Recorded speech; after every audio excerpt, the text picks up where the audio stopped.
a new article by the Washington Post I wanted to highlight that just emphasizes how precarious the situation is in terms of our preparation for a disaster in the coming months during hurricane season. The Washington Post reports dozens of FEMA staffers involuntarily assigned to support deportations. The Department of Homeland Security has reassigned dozens of federal emergency management agency employees to immigration and customs enforcement to help vet and process new hires from the government's mass deportation initiative. DHS maintained that the moves are temporary and won't hinder disaster readiness, but 6 current and former FEMA officials said losing that many people, even for a few months, will greatly slow operations, while the already much reduced agency is juggling multiple ongoing disaster declarations, including the historic Texas floods. DHS Assistant Secretary Tricia McLaughlin confirmed the reassignments to the Washington Post, saying that, quote, through the One Big Beautiful Bill, DHS is adopting an all-hands-on-deck strategy to recruit 10,000 new ICE agents. So let me just give a little background on this. It is not without precedent that different agencies try to recruit supplements from other agencies when there's all-hands-on-deck situation. I highlighted in the previous segment that the support for additional agents has precipitously fallen. And by the way, if you think that it's bad now out there, imagine with 10,000 more of those agents out there with this kind of like Rambo mentality that ISIS tried to espouse. But I think a lot of people don't realize how important FEMA is to our country. And so I just want to explain a little bit about why it's so important and why moving people is such a problem.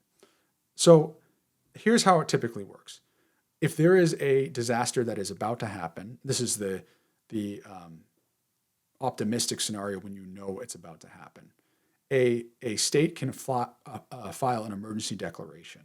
What that basically says is we know that something is coming and that we need resources to help prepare. So that money can be used for evacuations, temporary shelters, police fire, overtime, etc. So oftentimes in the White House, when we knew a hurricane was coming, we were prepared to receive that emergency declaration.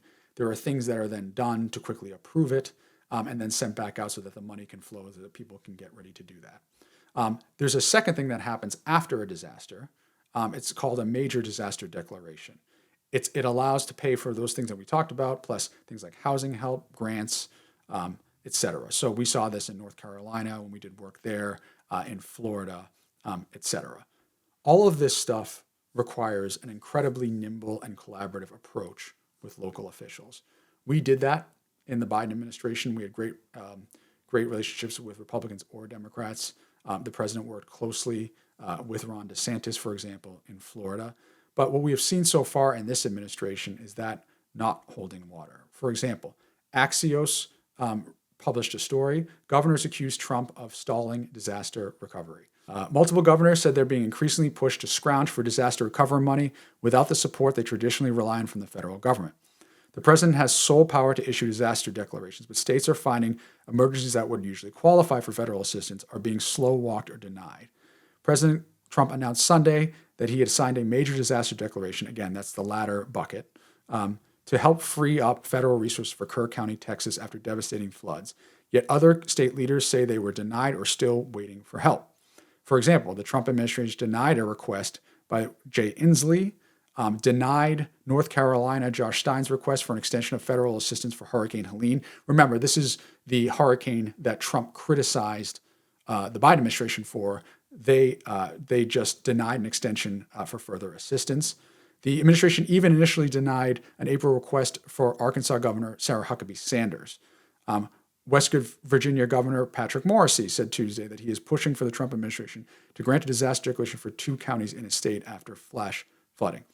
By the numbers, since February, Trump denied 6 out of 10 major disaster requests from Democrat-run states while approving 14 out of 15 requests from Republican governors. Again, let me just put this in perspective. Hurricane Katrina in Louisiana caused in that region over $100 billion worth of damage. The entire budget of Louisiana that year was $18 billion. So funding from the federal government is critical to allowing states to both be prepared and to recover from this. Trump has called for the complete abolition of FEMA. Now, he's backtracked that a little bit. after what happened in Texas. But the notion still stands that he doesn't believe FEMA has a role. And it's important to point out that FEMA is a support role for the states as it is. So the notion that like we need to let the states take over is silly, but they provide invaluable expertise and support. We saw what happened we've seen what's happened with some of these weather-related incidents, for example, and what has happened with the staff as a result. Like there's another article that says, since February, the Weather Service has lost about 600 staff through a combination of firings, early retirements, and deferred resignations at the National Weather Service. These career officials have such institutional memory. But again, these career officials are nonpartisan. They traverse administrations. They have such institutional memory of how to address crises. I remember going to North Carolina at a center that was set up, and there was a woman there whose job it was to go to different disaster centers and help advise states and organizations on how best to recover. These are the people that Donald Trump has vilified and has tried to get them to quit or fired outright.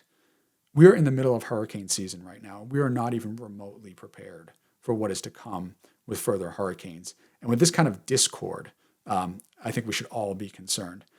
There's another thing that is flying under the radar with FEMA as well, which is hazard mitigation. So typically what happens is there's programs available that if some incident happens, the federal government is also giving a certain amount of money to a state to help make sure it doesn't happen again.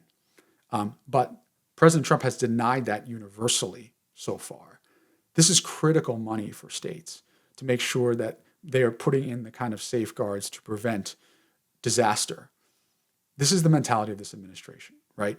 In the name of DOGE, efficiency, whatever you want to call it, we are putting all of our country, all of our cities and our states at risk.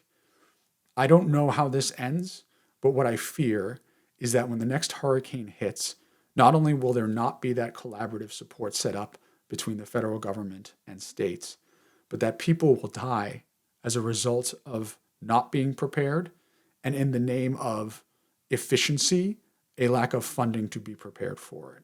We need to take this incredibly seriously. We will see, unfortunately, more hurricanes and more disaster come in the months ahead. And this is a president who seems to fundamentally not understand the critical role FEMA plays in keeping people safe.